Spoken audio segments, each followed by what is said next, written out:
Aman, Haman, esprit, Dieu et incube de la vérité et de la lumière, autant que Lucifer et Satan.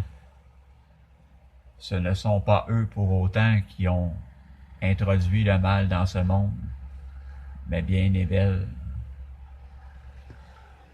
tant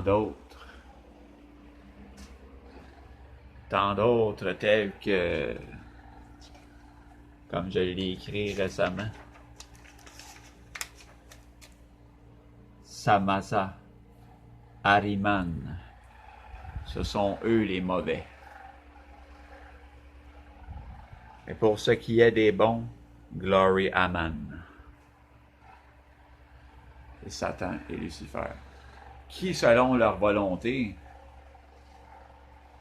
n'ont pas pour but de perturber les gens, ni de semer la peur, la confusion, ou encore créer une Bible pour mélanger les gens et créer de la zizanie et haïr ton prochain. Non. Bien que le gouvernement instauré et que les religions soient issues de certaines philosophies et que même les lois de partout à travers le monde, dont l'Amérique au complet, sont générées et issues de la Bible, il va sans dire que même Dieu est un être orgueilleux, profondément parfois, par moments égoïste, et que je ne prierai pas un Dieu de ce genre pour X raisons. Par contre, il va sans dire que je me suis trompé. Personne mérite de mourir, même selon une surpopulation. Parce que tu n'as pas demandé à vivre, puis devoir disparaître à cause que, tu sais, il faut libérer de la place sur le disque dur de la planète.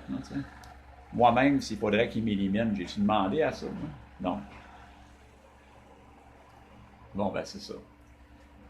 Fait que...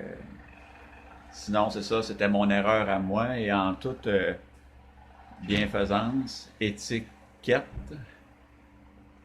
et noble loyauté, je dirais que il n'y a personne à qui ça n'arrive pas de se tromper.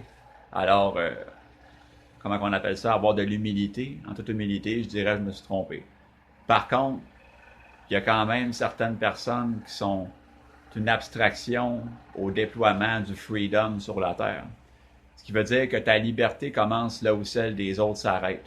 Mais le moment où il faut t'imposer ta façon de penser à même ceux qui ne sont pas d'accord avec toi, c'est lorsqu'ils briment la liberté des autres qui devraient l'avoir. Alors, merci. Au revoir.